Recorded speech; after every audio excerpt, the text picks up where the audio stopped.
A couple of you have emailed me, and I'm welcoming your emails always at themarkthompsonshow@gmail.com. And you said, how could CNN do this? This is an affront to democracy. It's an affront to the republic. It's an affront to information. It's an affront to, clarity of thought. It's an affront to everything. It's an obscenity against humanity. Let me speak objectively, as I always try to. I mean, you know my bias, right? I'm a tree-hugging lib, but I'm also a law and order lib. So on many issues, I think all of us can be defined in different ways. No label quite fits any of us. But anyway, my point is, you kind of know my bias. I'm not a Trumpy. I think he's a very dangerous guy, and people who sign on to Trump and his style of lying and aggressive, fascistic almost policies run the risk of taking this country off a cliff. So that's my bias, right? But I want to make it clear. He is, as Rothman would say, but I'd like to make things very, very clear. And this I state to you, my friends, with the greatest clarity. Donald Trump leads the Republican field to become president, to be top of ticket in the next election. How? He is a former president. Yeah. How? He's a former president. And for that reason, it is perfectly justifiable to have a town hall with him. Okay, You just made me throw up in my mouth. So the point is that it is absolutely legit that CNN decided to do this town hall with CNN, with Trump on CNN. But that's where the legitimacy really ended. Because when you stock the pond with an audience that is cheering him on, they are all Trump supporters or leaning Trump, you create a rally atmosphere. So his every utterance is getting applause, cheers, even laughter when he refers to sexual violence, sexual assault. That's the offensive part. And I'd suggest that Caitlin College, and we're going to bring John Rothman on here in a second, actually did a respectable job. Rothman had great hopes for her. I had great hopes, but the point I made yesterday was that he is such a fire hose of lies that it is impossible to fact check him in real time. It's coming at you too fast. As a result, no one could likely have chastened Trump. But I felt Collins was in a particularly tough situation. I think, sadly, from a gender standpoint, Trump just likes to run over women. And I feel as though she was, and anyone would have been, overmatched in this almost gladiator type environment that they set up at CNN, a town hall filled with his supporters. It was outrageous. You'll remember when they took the fans out of sports during COVID, they piped in the audience crowd sound to all the games. There's a reason for that. There's an energy that a crowd adds. And that energy, as produced by the Trump supporters, helped create a legitimacy to the lies and to the hateful spewing that Trump was doing. So that was my issue with the town hall. Not that it existed, but the way and the form that Trump town hall took. Here's a little setup package, give you a flavor, and then Rothman comes on, and then I'll shut up and you can listen to John. In his first appearance on CNN since the 2016 election, former President Trump answered questions from CNN journalist Caitlin Collins in a New Hampshire town hall. Right off the top, Collins asked if he admits to losing the 2020 election. Unless you're a very stupid person, you see what happens. The former president did not concede defeat. That was a rigged election, and it's a shame that we had to go through it. It's very bad for our country. All over the world, they looked at it. He also said he would accept the 2024 election results if it's, quote, an honest election. On foreign affairs, Trump was asked who he wants to win the war between Russia and Ukraine. I want everybody to stop dying. They're dying. Russians and Ukrainians. I want them to stop dying. And I'll have that done. I'll have that done in 24 hours. I'll have it done. Trump said Europe should be footing more of the bill, and it takes a strong president to get that to happen. He also said the war would have never happened had he won in 2020. Regarding abortion, Very complex issue for the country. You have people on both sides of an issue, but we are now in a very strong position. Pro-life people are in a strong position to make a deal that's going to be good and going to be satisfactory for them. he did not say whether he would sign a federal abortion ban, but called pro-choice advocates extremists and said overturning Roe v. Wade was a great victory. On the economy, Trump took a question from the audience. What is the first thing you would do to help bring down the cost to make things more affordable? Drill, baby, drill. We're energy independent, soon to be energy dominant. This place was rocking, and then we were given a gift from China. Another mention of China when President Trump was asked about classified documents and the raid on his estate at Mar-a-Lago. You have the Presidential Records Act. I was there, and I took what I took, and it gets declassified. Biden, on the other hand, he has 1,850 boxes. He had boxes sent to Chinatown. Collins pushed back on this issue. It led to this now trending moment. Can I talk? Yeah, what's You the mind? answer? Do you mind? I would like for you to answer the question. Okay, it's very simple to answer. That's why I asked it. It's very simple to. You're a nasty person, I'll tell you. President Biden reacted to the town hall tonight saying, "It's simple, folks. Do you want 4 more years of that?" Okay, In the news that's center, Samantha Cortese, Sharon.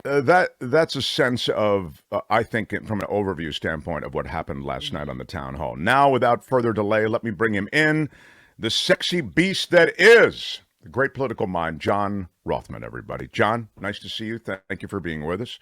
Albert clearly didn't feel that you were worthy of applause, but okay, there it is. All right, Rothman, your thoughts, please. I was horrified. First of all, you have to know that what Donald Trump was himself. And who was he speaking to? He was speaking to his base. His intention is to win the Republican nomination. But his comments, beginning with the denial of the legitimacy of the 2020 election, leads me to understand the view, which, by the way, you and I share. It is an undermining of American democracy. I thought his gratuitous comments about Caitlin Collins, calling her nasty, was just horrific. But let me tell you what really hit me. Donald Trump didn't surprise me last night, but what irritated me and what disturbed me was the audience at that town hall.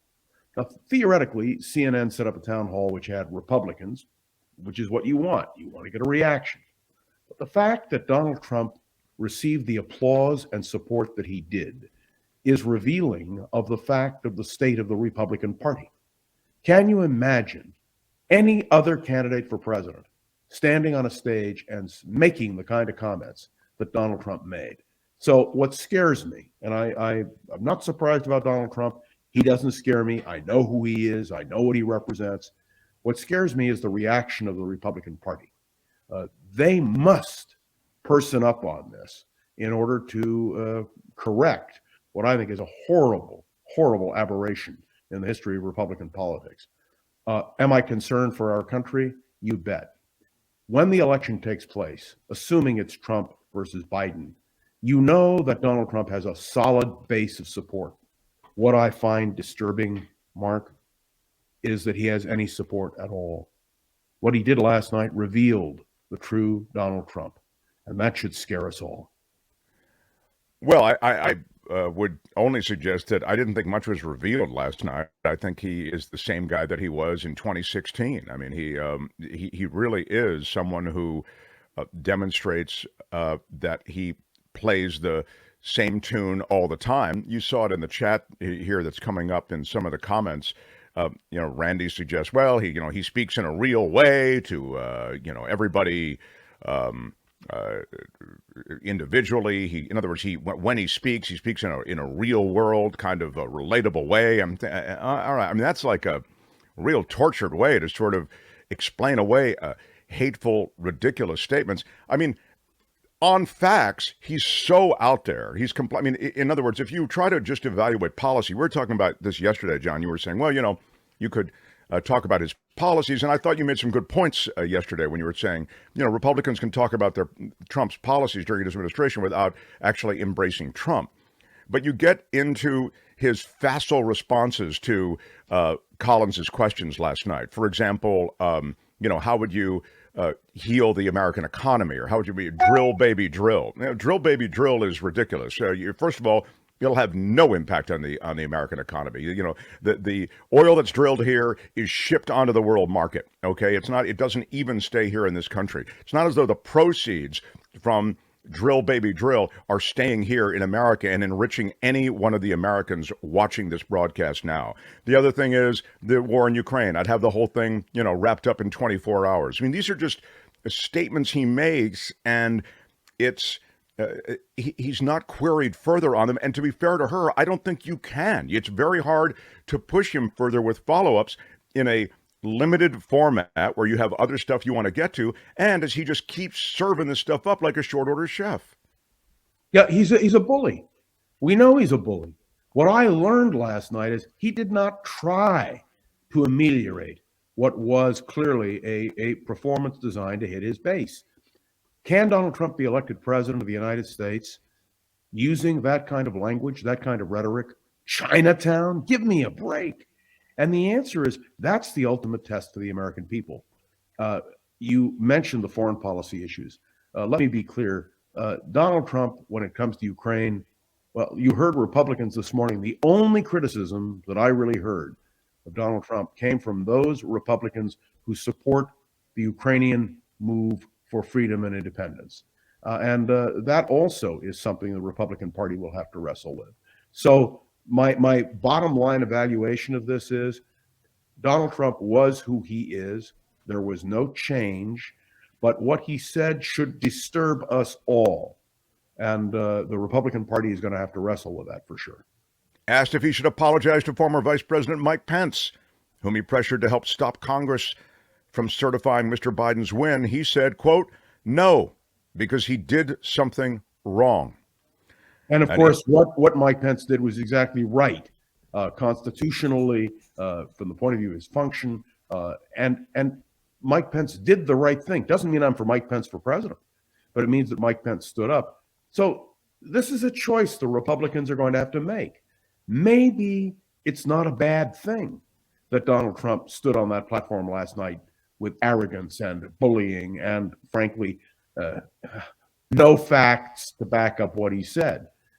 Maybe that's not a bad thing because it puts the Republicans in the position of having to make a choice. And maybe that's what we need. What's curious as well, there were Republicans who were critical of Donald Trump. Adam Kinzinger spoke out.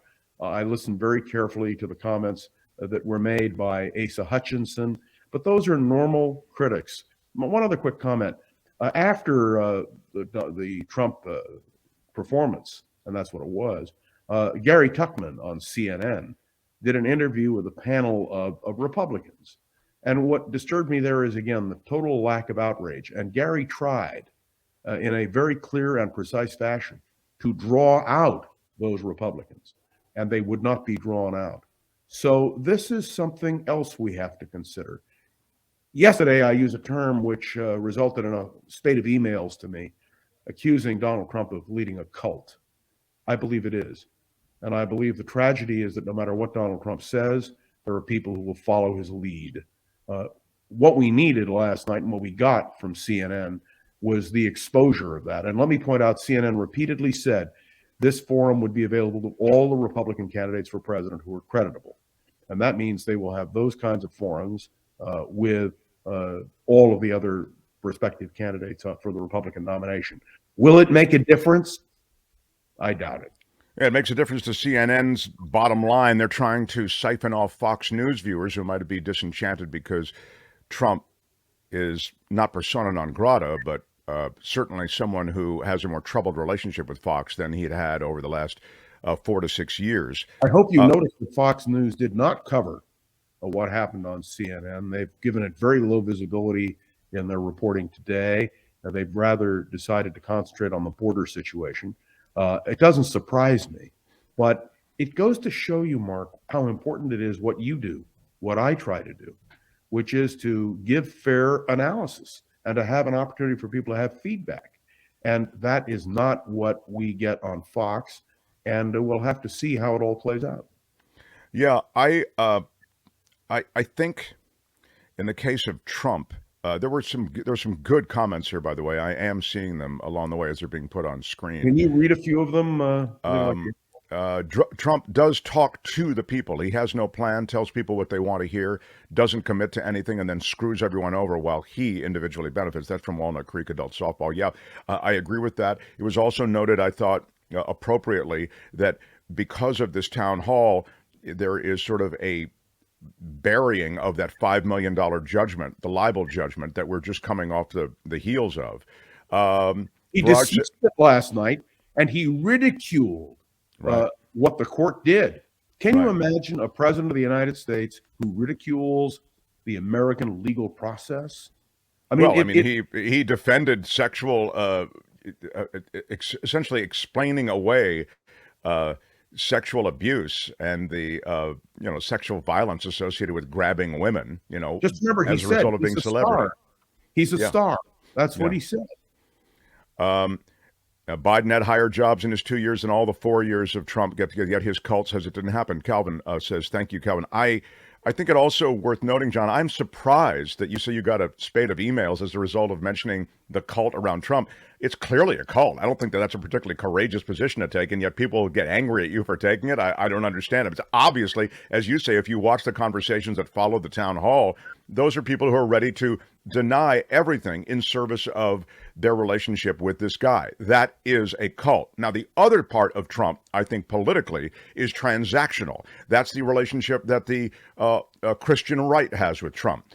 We support him, we vote for him, and he puts in judges that will get us our agenda items, overturning Roe and so on. And so when it comes to other aspects of who Trump is, it's almost immaterial. The relationship is transactional. It's purely transactional. And that's the way a lot of GOP voters relate to Trump. We evaluate him in a global way, like the complete candidate. That's not the way that a lot of GOP voters see it. They evaluate him in terms of, well, I don't like Biden. He hates the same things I hate.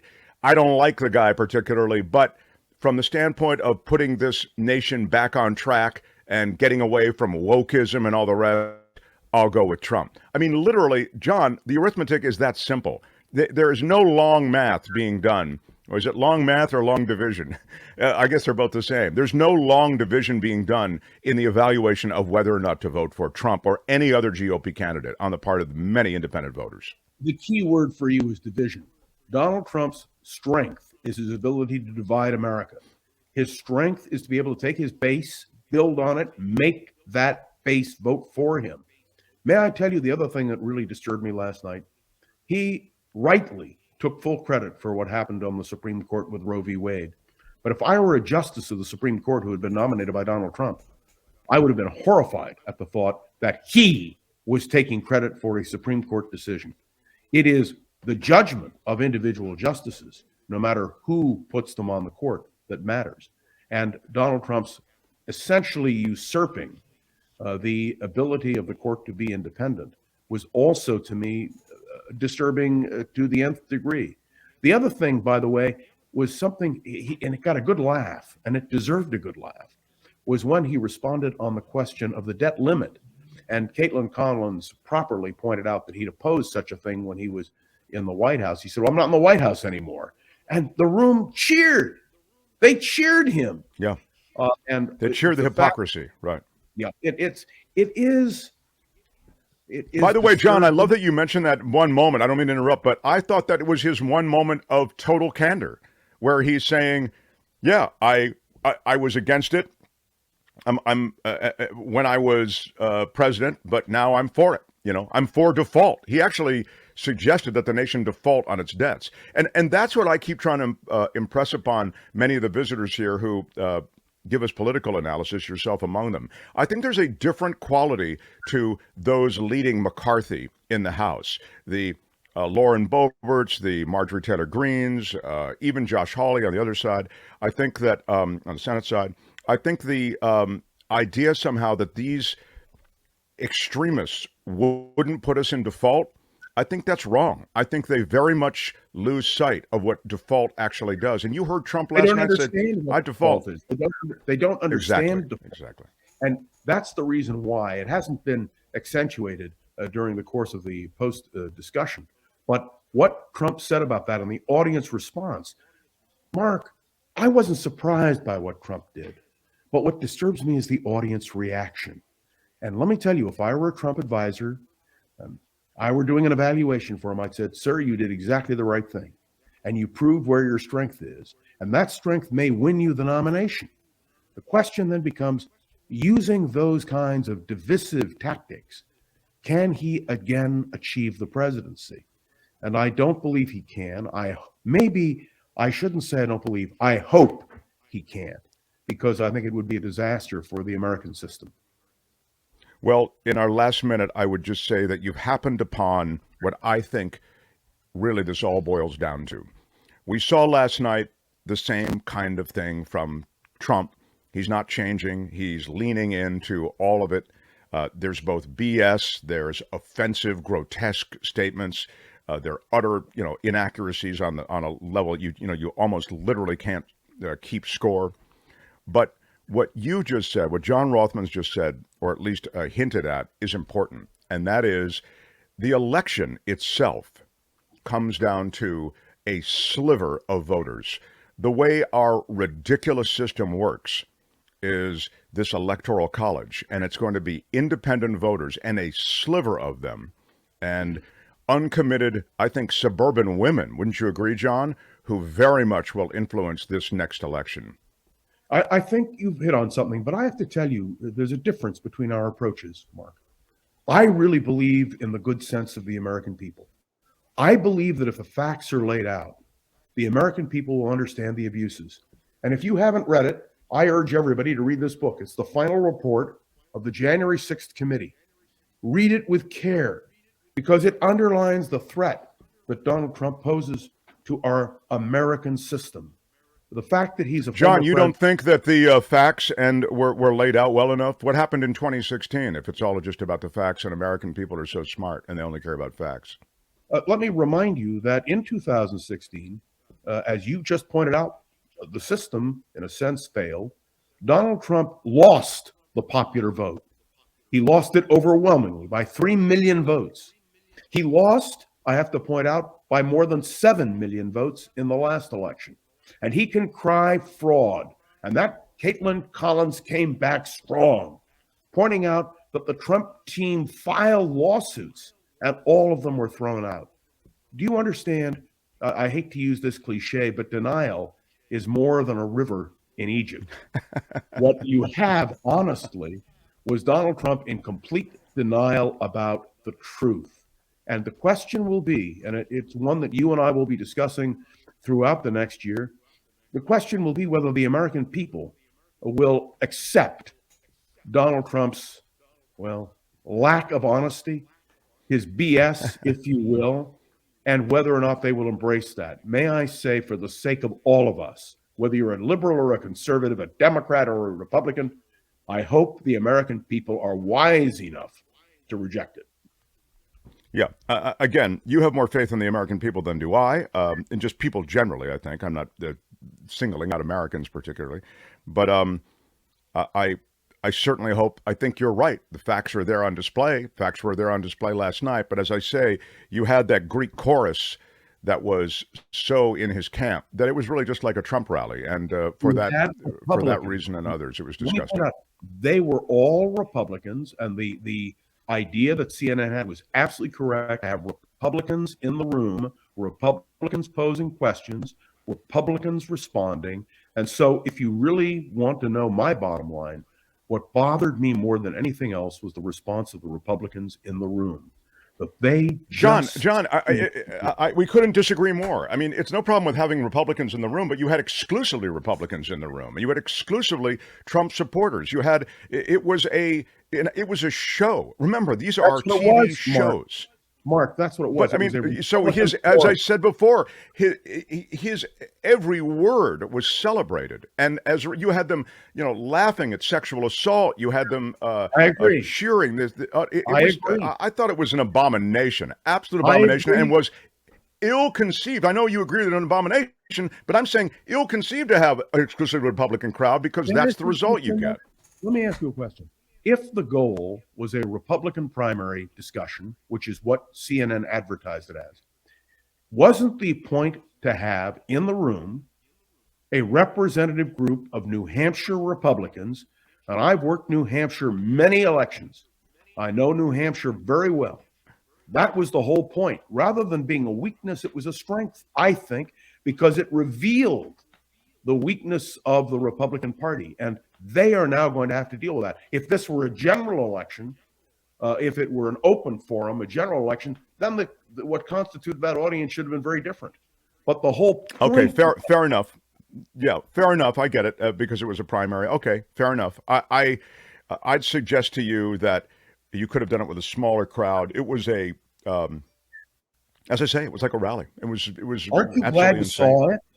Aren't you glad that you saw that even with tremendous curiosity. But when you let me just say, so I'm going to ask you, I'll put it to you this way, and then I'll tell you what I think. I guess it's clear what I think, so I'll just tell you. I mean, I think it is on balance a win for Donald Trump. That was a win last night. What do you think? On balance, win, loss, or neither? It was a win for Donald Trump trying for the Republican nomination. He was speaking directly to his base. He said to them what he knows they want to hear. It happens to be what he believes. Was it a win? In the short term, perhaps. But in the long term, I would suggest, if you trust the good sense of the American people, it will be ranked as a loss. And I might say one of the most disgraceful moments in the history of an American ex-presidency. There is nothing— Very nice. Yeah. Absolutely. Yeah, very well put. You'll You'll find him here typically on— yeah, go ahead. I just want to say, first of all, thank you for extending the invitation. I appreciate your indulging me. But second of all, will you tell your mother, on most occasions, I get everything backward. And therefore, she is clearly Jack Benny's age, 39, not 93. Extend to her my— well done. Well done, John Rothman. Well done. Thank you, man. We'll talk to you next week. Receive the rod of equity and mercy. The rod of equity and mercy may it be bestowed upon you. Have a good weekend. Thank you, John Rothman. Always the elder statesman with some perspective. And I always like mixing it up with— Hi, it's Mark, and I thought that was great. Hit the notification bell. You'll know whenever there's a new video being dropped, and please subscribe to our channel to help us save the universe.